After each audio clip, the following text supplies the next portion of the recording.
no dia 20 de outubro do ano passado, antes do segundo turno eleitoral, o Tribunal Superior Eleitoral baixou a resolução número 23.714. E o que esse ato representou? Ele permitiu que o tribunal, por conta própria, sem necessidade de solicitação alguma aos partidos ou coligações, pudesse promover a remoção de conteúdos na internet.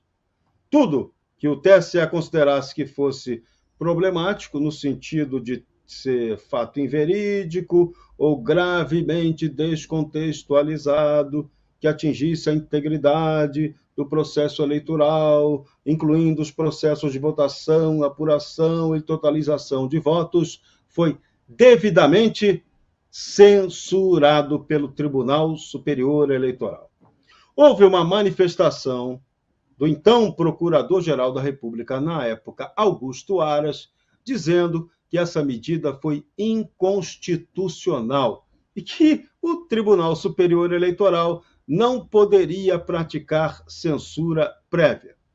No entanto, essa observação do Procurador-Geral foi absolutamente ignorada. E todos nós vimos, lembramos e sofremos o que aconteceu naquela eleição. Censura objetiva. Não se pôde falar determinadas verdades objetivas sobre determinados candidatos, né? Veículos de comunicação, jornalistas, muita gente aí de mídia social alternativa foi criminosamente censurado. Vou dizer aí criminoso, porque quando você comete um crime, quando você comete uma inconstitucionalidade. Mas o que eu digo? O que nós podemos dizer disso quando esse ato é praticado pelo Tribunal Superior Eleitoral, que tem em sua composição, ou tem, pelo menos 3 ministros do Supremo Tribunal Federal, guardiões ou guardiãos, né, como você queira, da Constituição Federal. Então, isso é abominável, isso é assustador, isso aconteceu. E o que é ruim no Brasil consegue ficar ainda pior. O jornal Folha de São Paulo resolveu indagar ao Tribunal Superior Eleitoral, um ano depois, em que o tribunal se baseou para tomar aquela decisão. E a resposta do TSE foi assim, enigmática. O TSE disse que simplesmente não poderia responder, porque aquela decisão representava um segredo de justiça. Segredo de justiça para a questão eleitoral? Pode isso, Arnaldo César Coelho? Eu acho que não pode, não. A gente ainda agora estava aqui na Gazeta do Povo com um problema de eco, né? Eu me lembro, tinha um velho comentarista de futebol da Rádio Globo, o antigo Mário Viana, com 2 N's, né? Quando tinha algum problema, um lance esquisito, Mário Viana perguntava, cadê o eco? Cadê o eco? Cadê o eco? Né? Cadê o eco, Tribunal Superior Eleitoral? Cadê a legalidade dessa medida? Cadê a legitimidade dessa decisão que foi tomada completamente fora da realidade, segundo o Procurador-Geral da República, Augusto Aras, na época, inconstitucional? Isso abalou a eleição. Isso, com certeza, afetou também o resultado eleitoral. Por que não? Por que não? Né? Por que não se pode dizer isso?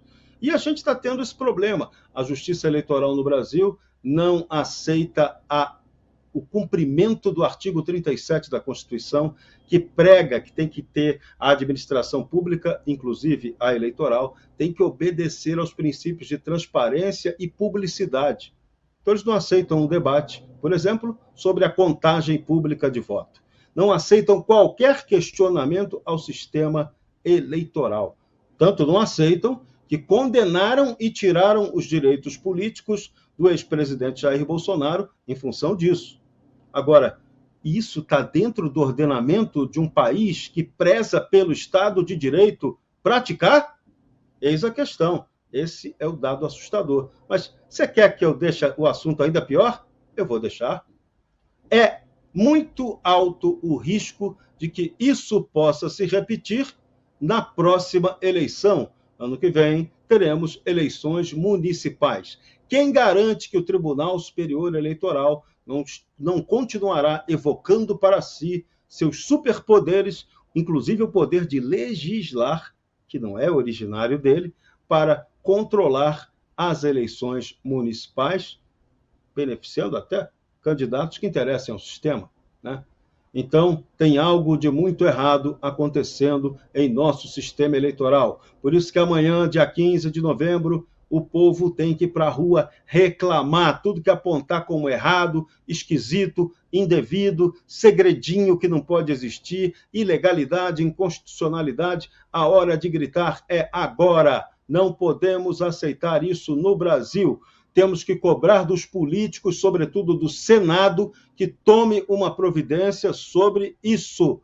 Não podemos tolerar que o Brasil vá mergulhando num regime obscuro, num regime antidemocrático, num regime nazi-fascista, porque é o que acaba acontecendo. Quando você tem o desrespeito da lei e o abuso de autoridade combinados, isso caracteriza regime de exceção. E eu acredito que nós não vivemos, pelo menos declaradamente, num regime de exceção. Então, é hora da mudança, é hora do grito em favor das coisas corretas.